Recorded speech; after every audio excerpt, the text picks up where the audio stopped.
naging tuloy-tuloy lang talaga yung naging mindset namin talaga na every time na sino yung makalaban namin, paghahanda namin, naging result tayo na napanalo namin yung game ngayon.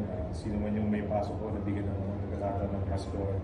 Hopefully, sana tuloy-tuloy yung pagdating sa ibang game namin. Thank you, Coach. And for Royce, you had 15 points today against Strong Group. Ano lang din siguro yung naging motivation mo coming into this match para mailabas mo yung laro mo? Siguro naka-mindset lang ako na magtatrabaho lang ako na maayos. Tsaka sa trust na binibigay ni Coach Dante, ibibigay ko yung best ko. Ayun. Thank you. The floor is open for questions. Coach, nearing the end na po ng eliminations, then 4th consecutive win. Ano na lang yung may mga kulang pa ba for you or as much as possible parang nasa komportableng side na kayo this round?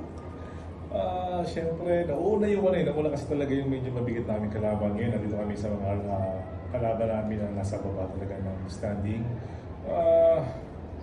Kailangan pa rin talaga namin trabahuin talaga every game kasi importante sa ganitong liga yung bawat panalo. Ano man maging resulta kung 3-0 o 3-1. Ang importante sa amin is yung nagiging namin every game na like ngayon si Royce nag-step up dahil sa wala ni Ika, nagkasakit siya. Then yun nga, sabi ko, importante na sana yung ganitong sitwasyon na every time may mga situation kami sa team namin, meron mag-step up talaga. Then for Royce, yung scoring mo kanina, then puro power kills ka, yung mga na-execute mo. So, for you so far, this conference, yung confidence mo na lang coming to the next games?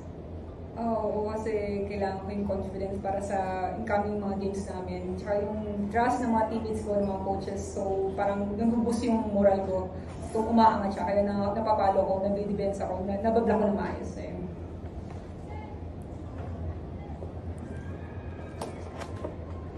Coach, si Kat po okay na po? As of now, yun nga, nag-recover pa rin si Kat ngayon. Hinihintay namin na nakabalik siya sa training namin. Pero importante ngayon, nakasama namin siya sa game kahit na hindi naka-uniform. Race after finish or starting role ngayon, consistently daw nag-perform para kay coach sa team. Siguro, heading into the final stretch, kahit na maganda yung performance yun, paano personally sa'yo na magkakontribute ka pa rin para sa team?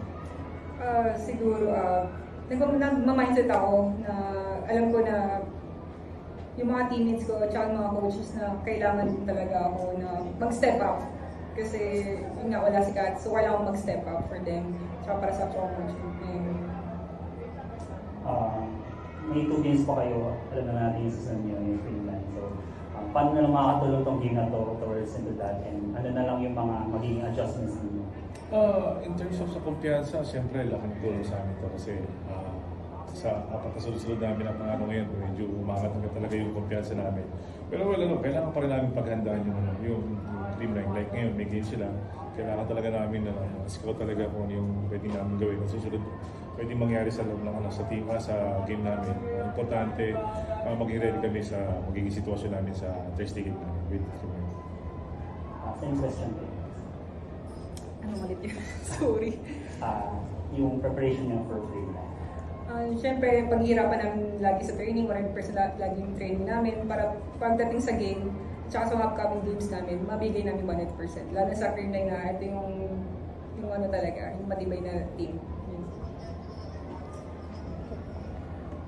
For Royce, personally, ito yung first time mo na makakalaban yung Dreamline in a Chocomucho game, and alam naman natin big crowd talaga every time naglalaro yung Chocomucho and Dreamline. So meron bang pressure or ano lang yun siguro yung magiging mindset mo heading into that match?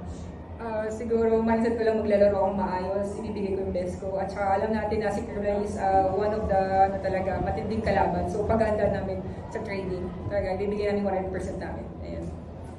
Then to add lang is yung filling in the shoes ni Kat since wala nga siya need niya mag-recover, then wala pa namang exact date yung nasasabi ni Coach about her recovery.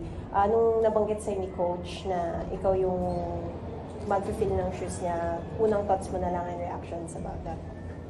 Si Coach Dante naman, hindi ako binibigyan ng pressure. Basta gawin ko lang yung best ko, gawin ko lang yung nilalaro ko. At saka lalabas naman yung kung ano yung ina-ensayo namin sa game. Ayun. Thank you, Coach. Thank you.